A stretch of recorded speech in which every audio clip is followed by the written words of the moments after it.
வணக்கம். அனைவருக்கும் வைகல் கிரியேஷன் சார்பாக பொங்கல் மற்றும் மாட்டுப்பொங்கல் நல்வாழ்த்துக்கள்.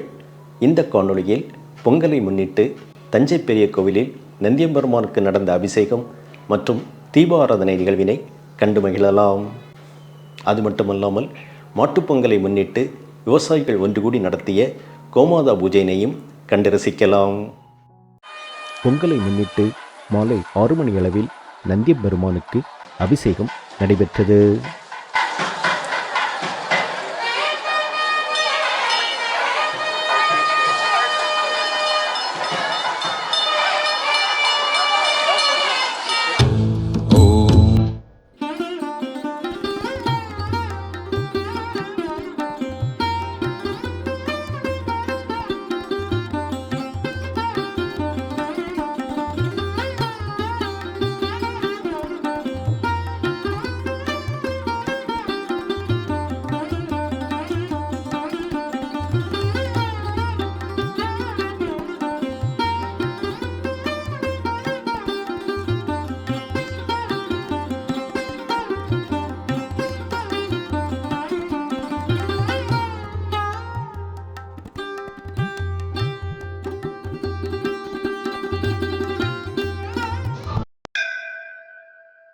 அது மட்டுமல்லாமல் மறுநாள் மாட்டுப்பொங்கலை முன்னிட்டு நந்தியம்பெருமான் அலங்காரத்திற்காக கூடை கூடையாக காய்கறிகள் மற்றும் பழங்களை பல பக்தர்கள் மாலையாக தொடுத்து கொண்டிருந்தனர். சிவனே போற்றி, எந்நாட்டவர்க்கும் இறைவா போற்றி. மேலும் பொங்கலை முன்னிட்டு கோவிலில் கூட்டம் அதிகமாக காணப்பட்டது. அது மட்டுமல்லாமல் அந்தி சாயும் மாலை வேளையில் சிறியவர்கள் முதல் பெரியவர்கள் வரை குடும்பத்துடன் கோவிலுக்கு வந்து இறை தரிசனம் கண்டு அங்குள்ள புல்தரையில் அமர்ந்து அளவலாவிக் கொண்டிருந்ததும், இளைஞர்கள் தமிழ் மரபுப்படி வேஷ்டி சட்டை அணிந்து நண்பர்களுடன் கூட்டமாக வந்து பெரிய கோவிலில் இறை தரிசனம் கண்டதும் அந்த சூழ்நிலையை இனிமையாக்கியது. தஞ்சையில் எந்த ஒரு விழா என்றாலும் மக்கள் பெரிய கோவிலுக்கு வந்து வழிபடுவதை காண முடிகிறது. ஆம், 1000 வருடங்களுக்கு முன்பு மாமன்னன் ராஜராஜ சோழனால் கட்டப்பட்ட தஞ்சைக்கும், ஏன் தமிழகத்திற்கே பெருமை சேர்க்கும் தஞ்சை பெரிய கோவில் தஞ்சை மக்களின் மனதோடும் வாழ்வியலோடும் ஒன்றியிருப்பது ஆச்சரியமில்லை. நாங்களும் பொங்கலை முன்னிட்டு அந்த அழகான மாலை பொழுதில் தஞ்சை பெரிய கோவிலுக்கு சென்று இறை தரிசனம் கண்டது மனதிற்கு நிறைவையும் நிம்மதியையும் தந்தது.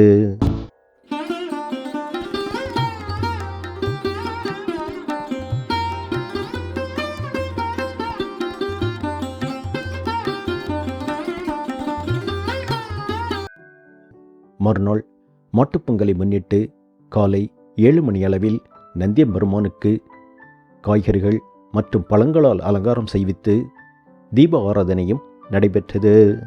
மேலும் விவசாயிகள் தங்கள் மாடுகன்றுகளை பெரிய கோவிலுக்கு கூட்டி வந்து நந்தியம்பெருமானுக்கு முன் நிற்க வைத்து கோமாதா பூஜையையும் செய்தனர். இந்த பாரம்பரியமிக்க விழாவினை நீங்களும் இந்த காணொளியில் கண்டு மகிழுங்கள். உங்கள் ஆதரவுக்கு நன்றி. வணக்கம்.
हर शङ्कर साम्ब सदा शिव ईशा महेशा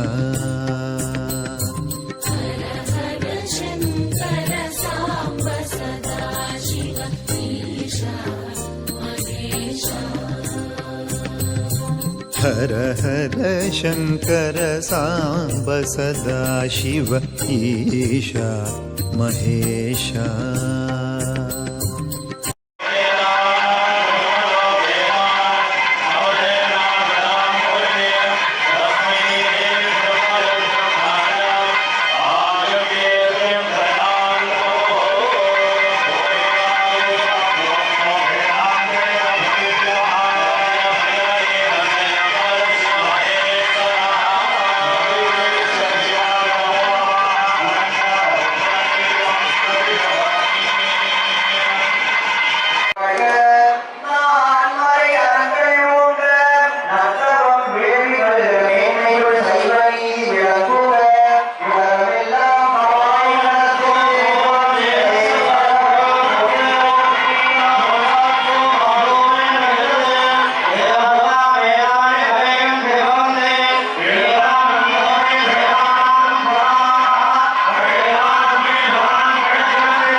विद्या